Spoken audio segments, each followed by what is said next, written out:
ఒక్కసారి చూడండి. ఇప్పుడు E20 మీద పెద్ద డిస్కషన్ నడుస్తుంది, ఇథనాల్ కలిపిన పెట్రోల్ మీద.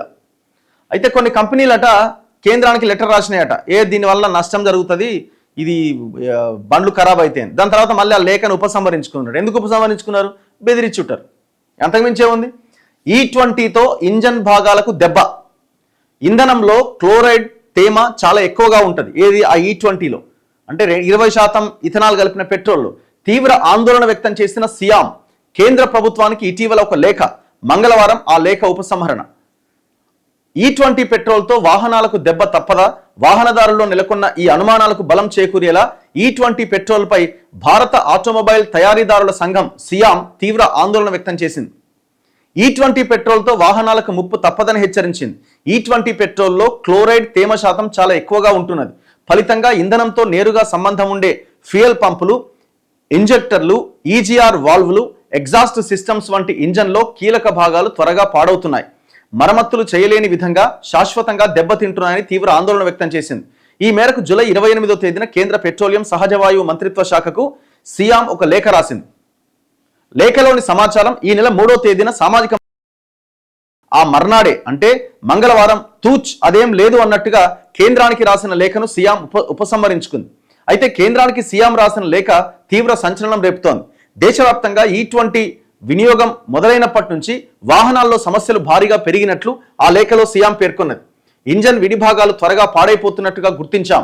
వాహనాల నుంచి సేకరించిన ఇంధన నమూనాల్లో క్లోరైడ్ స్థాయి 500 మిల్లీగ్రాముల వరకు, రిటైల్ అవుట్లెట్స్లో 350 మిల్లీగ్రాముల వరకు నమోదైంది.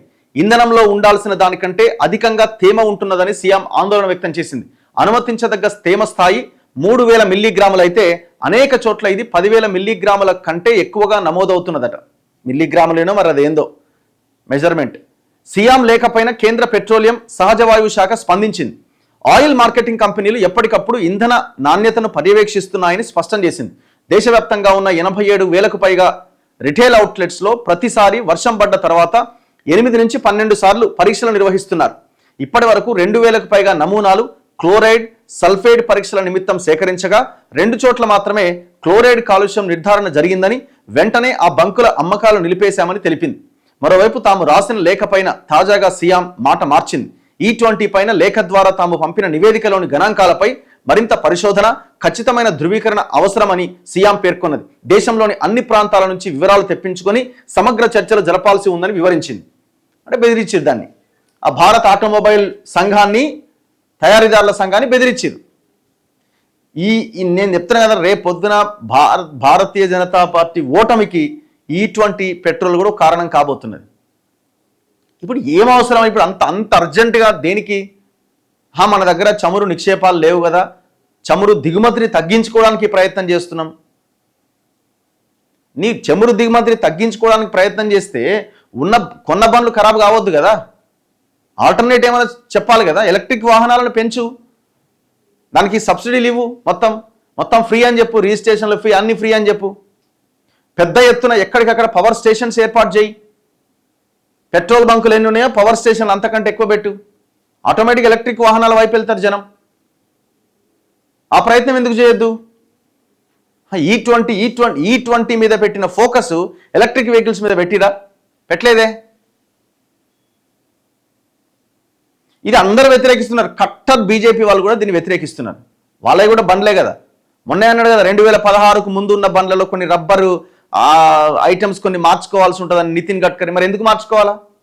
ఎవరు మార్చుకోవాలా? ఇప్పుడు పాత బండ్లు ఉంటాయి. ఇప్పుడు బండి అనగానే ఒకసారి ఒక కారు కొనగానే ఇమీడియట్గా లీడర్ల లెక్క, అధికారుల లెక్క సంవత్సరానికి 2 సంవత్సరాలు కూడా మార్చరు కదా జనం. ఒక వెహికల్ కొనుక్కుంటే మినిమం ఒక 10 ఏళ్ళు నడిపించుకుంటారు పాపం. అప్పర్ మిడిల్ క్లాస్ ఫ్యామిలీస్ అయినా సరే.